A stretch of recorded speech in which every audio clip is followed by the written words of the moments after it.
กักแล้ว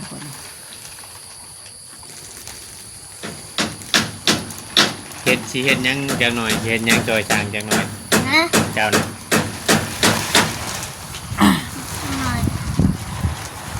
เฮ็ดหยังบ่ได้ฮอนทานก็เมียสร้างแล้วก็มาฮอนแล้ว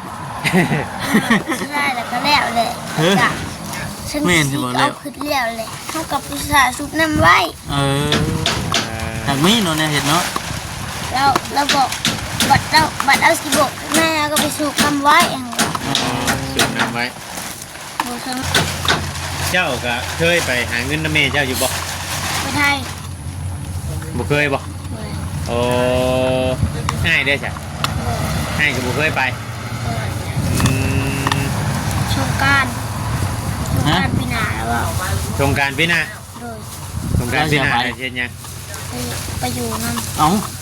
เรือนชานของหน้าของในเลี้ยวบ่ได้สิไปบุญทวีอยู่ให้บุญทวีอยู่ผู้เดียวเจ้าได้ใช่ไปแล้วบอกแล้วเจ้าก็สิไปบ่บัดเฮือนยังบ่ได้เอาชื่อเฮือน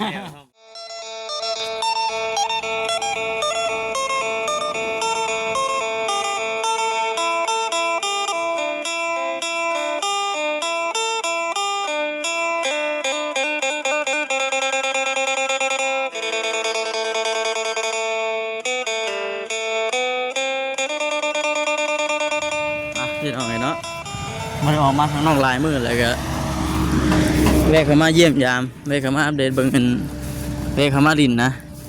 น้องสายฟ้าน้องบุญทวีก่อนเอาคนอื่นก็มีแต่ว่าทักทายสบายดี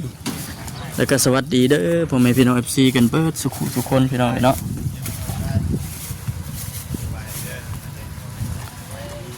สบายดี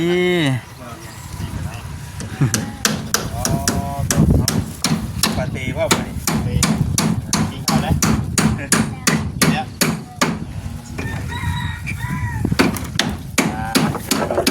โอ้ระวังจะปูด้วยเนาะไม่ใช่ใช่ฮะมันจะเงินหมู่เพิ่นไปเพิ่นโมทีวีบ่ไปตั้งหมู่ปะยันไม่ทุกใส่ได้ยังผู้ช่วยบ่โอ้ช่วยชายเพิ่นงั้นถึกชาย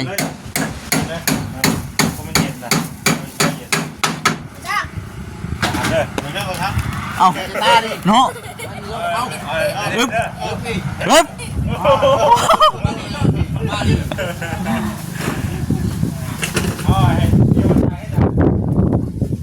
เนาะมันก่อนพี่น้องเนาะครับไปข้างในก่อนคักเลย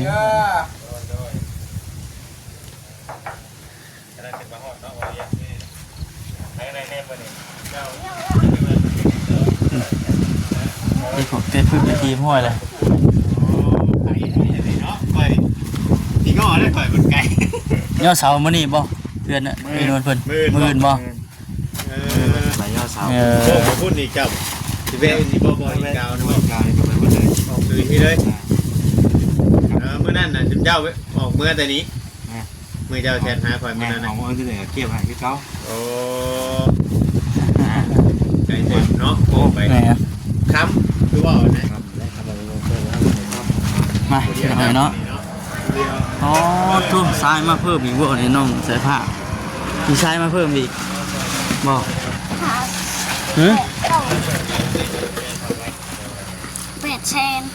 แสนพูดเลยไปยังไปถึงยังอันผู้ดังอันนี้นี่ฮะมาทำไมมาบ้าปะเอาเสื้อผ้าผมทอดตามตัวว่าอีกว่าหมดเลยเนาะนี่หมึกแตงแตงมือนี่โอ้จะได้ซิมแตงแล้วใช่ไหมที่นี่หมดตัวนี่แตงที่ตำแตงบ่มื้อนี้น่ะไผตำเอาแซนเอาบ่เชนเราบ่ได้อยู่มื้อนี้เอาบ่เวียงเจ้าสิให้เราตำบ่แซ่บบ่เอาบ่แซ่บแล้วแซ่บ ให้คอยตาม 100% เนี่ยอย่าติดสีมือบ่เซนตำทั่วมื้อนั้นนะมื้อนั้น โอ้ยเนาะ ตำบักทั่วปิ้งปลามื้อนั้น พอช่างได้สาแล้วตำประเทศบ่เมนบ่ยังยั่วกินสีมือว่าเชนนะนี่ โอ้ยเลยแทง คุย นี่ ออกนี่ก็โตแล้วก็ เนาะ อึ้งลึงเขาอึ้งลึงเขา ขึ้น อะ เดี๋ยวนี้เนาะ ขึ้นนี่บะนี่ตะกี้เราบ่เห็นแบบนี้ชนะตะ วา กี้ งเลย ไม่ยังเฮ็ดหูหลังนะนี่ โอ้ เว้น จัก ถือ เลย ยางมือหุ้งมันยังบ่ โอ้ เล่นถือยางไม่เนาะ ยังไม่กัดเนาะ หรือว่าเฮ็ดงัวชนโพนบ่เฮ็ดชนไปรถนั่นบ่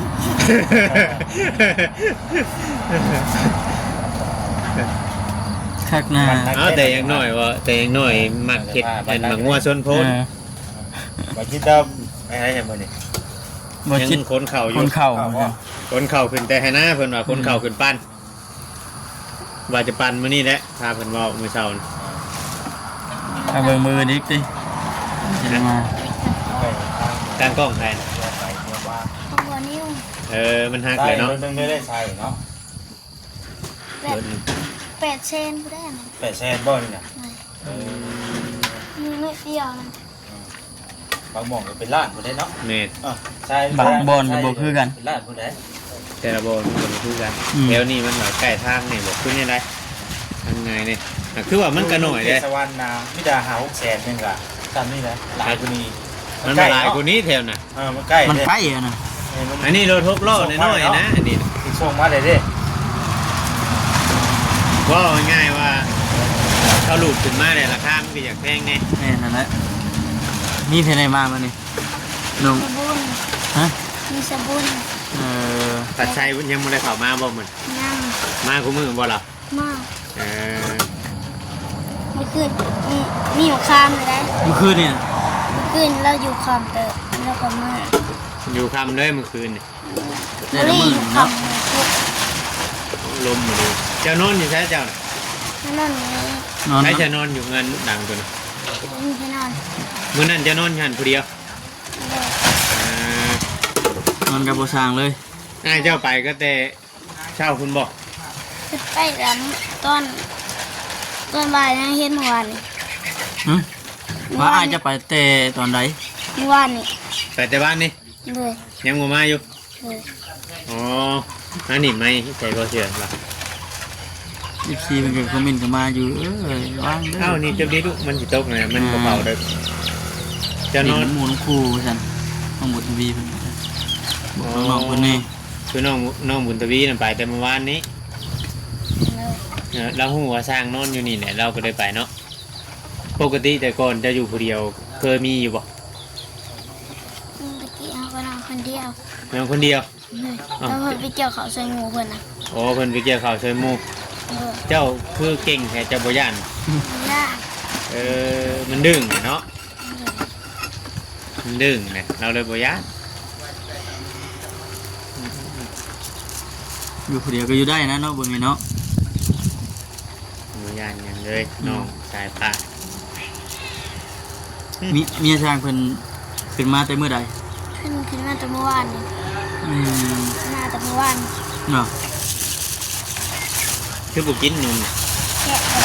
แกะบ่ได้ แกะบ่ได้เบิ่งมาสิแกะให้ น้ำมีบ่แกะ โอ้ย น้องได้ผ่านเนาะ แต่นี่ต้อง ยืนแทนแล้วจ้ะ แทนนะนี่เนาะ เอ้ยบ่ได้ตะเวนเลยนี่นะ มากินอยู่บ่นมแบบยังบ่เคยกินบ่เจ้ากินแบบได้แต่เก่าเนี่ย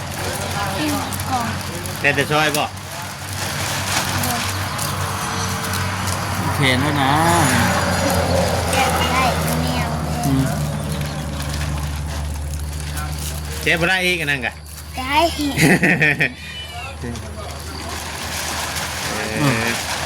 ลมเนาะ ลมกับพี่จนเคาะแตงเย็น โน่อยู่ยักพุ่น อันนี้เพิ่นไม่จะไปนี่เพิ่นไปเกี่ยวข้าวบ่ มันยังบ่ฮู้ เจ้าเคยบ่ได้ฮู้บ่ บ่ โอ้เรายังบ่มาเลย เลย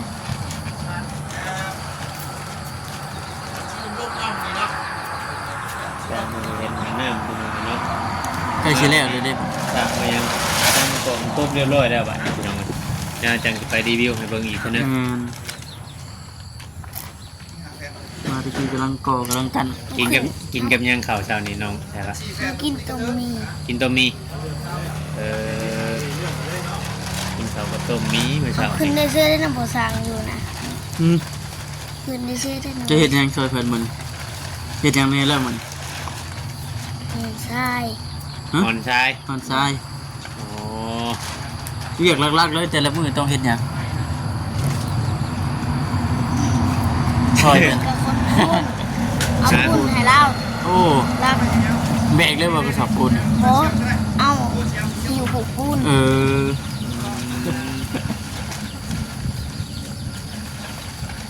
หนึ่งเข่าเด้ นึ่งเขา นึ่งข้าวเป็นน้ำมันนี่ ทำอยู่ เป็นอยู่ หนึ่งเข่าซวยเข่าพุ่นแหล้วล่ะเฮ็ดในคลิปเป็นอันนี้ พูดจำเงี้ยสิเด็ดไปได้เอาใส่หัดล้อเอาได้ บ่ มันยุ่งเอาเอง ใส่โล่ไปเลย ที่บ้านเจ้าผมมาลุงเหิมมากวันนี้ ฮะ ที่บ้านเจ้าผมมาลุงเหิมมาก แล้วเข้ามานี่บ่ เป็นเฮ็ดจังได แล้วเห็นยัง อืม โอ้ ว่านี่ค่ามัดเข่า แต่จะชอบข้าวจอน โห พวกเขาน่าจะจังให้จังไรข้าวพวกเขา โห 16อ๋อเมนบ่เมนตัวนี้บ่ โดยเก่าให้ เก้าให้ นะเก้าให้ได้16ชอบ เนาะ แล้วว่าลูกเล็กจริง แต่เก้า ที่ ได้ เก้า ชอบ นี่ จะ ใส่ ปีกไก่ซิปปีกไก่ เอ้าบัดน้องบุตรีว่าลูก ใส่ปุ๋ยเต็มชอบเป็นลูกปีนี่ปีกายนี่มาใส่ครึ่งชอบว่าได้หลาย เอ้าว่าซั่น ให้ลำให้จุนเจ้านะ เพราะว่า บ้านหนาวเบิดได้บ่ โดย ให้บ้านให้ แม่เฮาเรามา ช่วงนั้นแม่เจ้ายังไม่ได้ไป ไปแล้วก็มาปีกไก่ หอนยามบ้านเนี่ยเรามาบ้าน โดย อืม ที่หนาเราจะหยอดเอาเราอ่ะ หยอดเอา โดย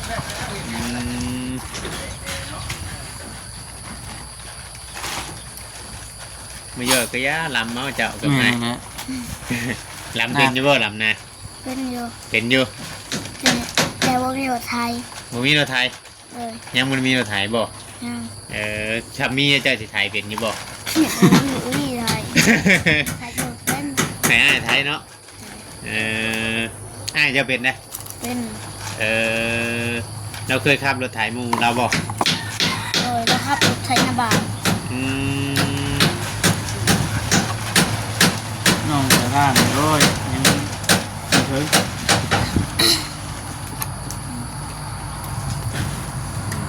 หน้าผมอย่างเดียวเกินชานเพิ่นเดียวก็คือสีนั่นน่ะเนาะนี่ ดึง คือว่า ดึงเงินได้เดี๋ยวน้องแต่ว่าเป็นยังไง เพื่อนแล้วก็เรียกว่าชิโก้ช่องหอมก่อน สิก่อสองห้องก่อนอืม อย่างงบประมาณเพิ่นมี เฮ็ด กำหนด ตาม เนาะ งบตามประมาณนะน้องว่ากัน ตามงบประมาณนะ ใครมีสมทบเข้ามาก็ถือว่าดีเนาะ แม่โอ้หลังไงได้เรือนบ่ได้น้อยได้นี่3ห้อง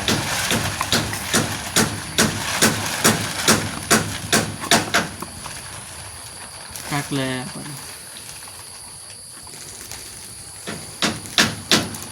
เฮ็ดสิเฮ็ดหยังจังหน่อยสิเฮ็ดหยังจอยจางจังหน่อย ฮะ เจ้าน่ะ หน่อย เฮ็ดหยังบ่ได้ฮอนทานก็เมียสร้างแล้วก็มาฮอนเลย ได้แล้วก็แล้วเลยจ้ะฉัน แม่นสิบ่แล้ว เอาขึ้นแล้วเลยเท่ากับพิซซ่าซุปน้ำไว้ หากมีเนาะเนี่ยเฮ็ดเนาะ เราบอกบัดเอาสิบอกแม่ก็ไปสูบน้ำไว้อย่าง จุดน้ำไว้ ดูข้างนอกแล้วไป ทางในท่านบุกบ่ โดย เดี๋ยวเพิ่นสิมุงหลังคาก่อนมันจะบ่ฮ้อนดิแม่นแหละมุงหลังคามันจะบ่ฮ้อนเนาะทาไว้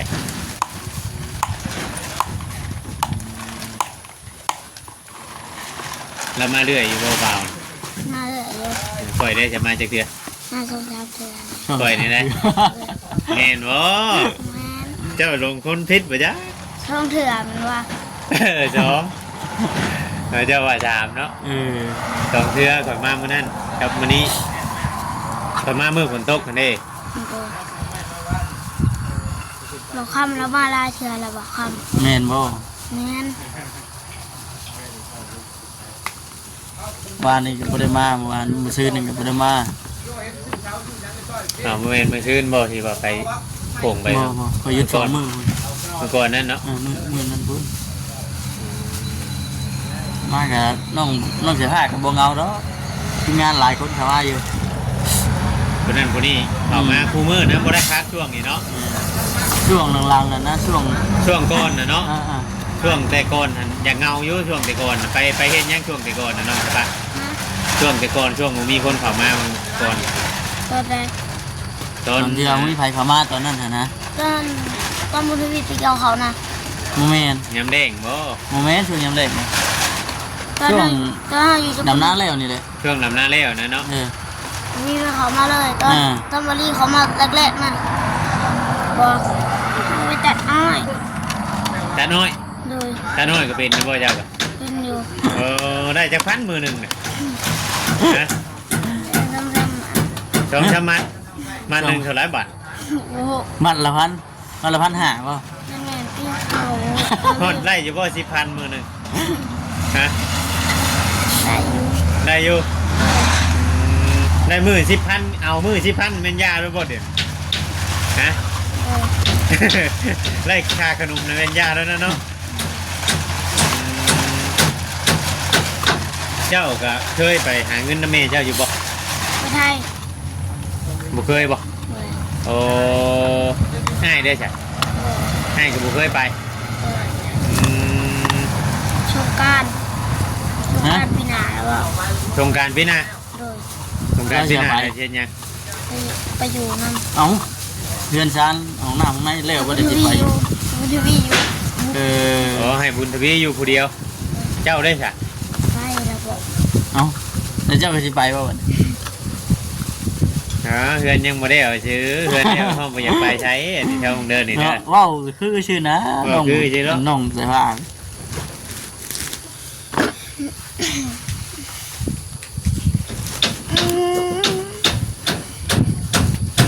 เป็นเด็กไทยแล้วบัดนี้เนาะ บ่ไทยเป็นบ่จังอยากไปไทย บอกเฮีย ลองเว้าของอยู่จะคำ เดี๋ยวให้ตรงนั้นไป ลองเว้าของอยู่จะคำ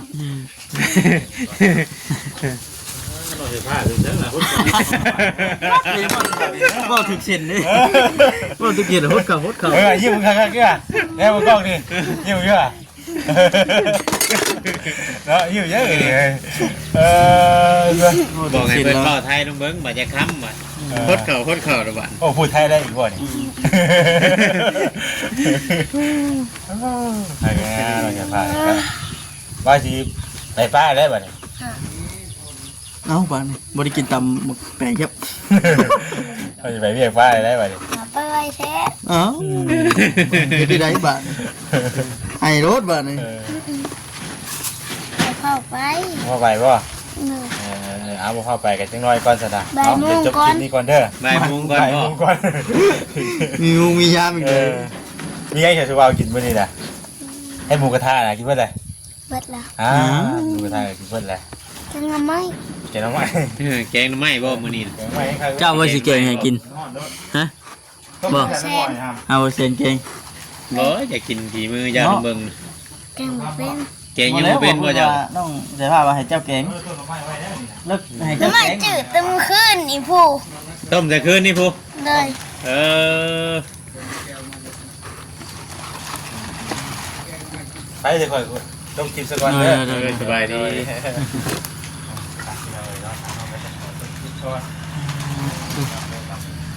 เก่งนะไม่เป็นนี่บ่เจ้า บ่เป็น เอาเฮ็ดกินไอ้บ่าวสิขอถามเฮ็ดกินนี่เจ้าเฮ็ดกินหยังแน่เป็นนะที่เจ้าเฮ็ดหลักๆนะเฮ็ดที่เจ้าเฮ็ดกินเองไร่นะ ตกหมูกินหมู ต้มมี ต้มไข่ได้เป็นบ่ เป็น ทอดไข่ได้ เป็น ต้มไข่ใส่อย่างไหนอ่ะฮะ ใช่ยังในต้มไข่นะ ใช่เอาน้ำใส่หม้อก็หม้อเพื่อจะเอาไข่ลงแล้ว โอ้นั่นบ่ บ่ได้ใส่เกลือเป็นนัวบ่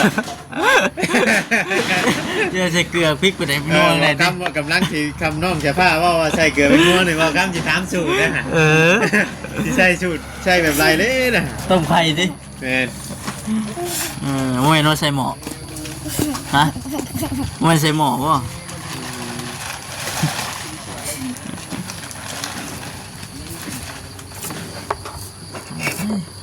ตำมะฮุ่งก็ยังตำโมเป็นเจ้าเนาะ